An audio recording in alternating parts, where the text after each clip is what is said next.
Welcome back. In December, when I flew to Iowa to cover the caucuses, my flight flew in and out of gate D60, a bizarro land at Miami National Airport that doesn't even seem to be part of the airport. It is literally a mile from where you enter the airport. Now, typically, if you leave from that far-flung gate, you take the SkyTrain. But in December, there was a sign that the SkyTrain was suspended for maintenance.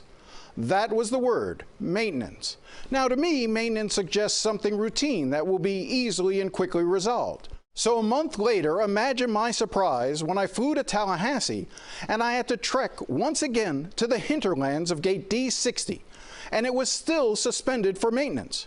And a week later when I returned, the SkyTrain was still undergoing maintenance. People were struggling upstairs because the escalator was broken, and I saw one woman almost in tears as she was trying to find a way to get her elderly mother from one end of D terminal to the other. Now, the airport runs golf cart-style trolleys, but that system is a joke. They are few and far between, and the people driving them are clearly overwhelmed. One woman driving the cart abandoned myself and other passengers so she could use the restroom because she hadn't had a break.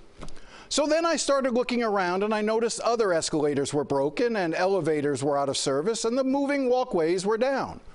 So I sent out a tweet saying, "Is Miami International Airport the worst run airport in America?" And the next thing I knew, I started getting calls and emails and texts from people complaining about MIA. And that's when I learned the SkyTrain wasn't undergoing maintenance. It was shut down in September because they found cracks in the concrete supports that keep the train from crashing to the ground and killing people. And because of those cracks, which, by the way, should have been discovered earlier, the county had to do an emergency shutdown. That's not maintenance, and those signs are misleading. Now, after my tweets, Miami-Dade Mayor Danielle Levine-Cava held a press conference, which I'm told was in the works before I caused a stir.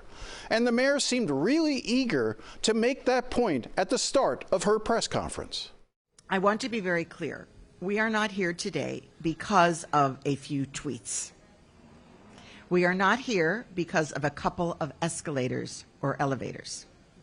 We're here because I have prioritized deferred maintenance since day one. Okay, that's all well and good, but maybe the time for the press conference was back in September when you realized the SkyTrain was too dangerous to operate and the public was going to face major inconveniences at the airport. But during her press conference, Levine-Cava, who has been mayor for 3 years and a county commissioner for many years before that, blamed past administrations for failing to maintain the airport. She now says she will be investing billions in making repairs and improvements at the airport. That's great, but perhaps at the same time she could take some responsibility as well and not just blame others. Levine-Cava said they hope to get part of the SkyTrain up and running by sometime in March. In the meantime, get ready for a long walk. Well, that's all the time we have. We'll be back again next week with another edition of Facing South Florida. Thanks again for watching and enjoy the rest of your day.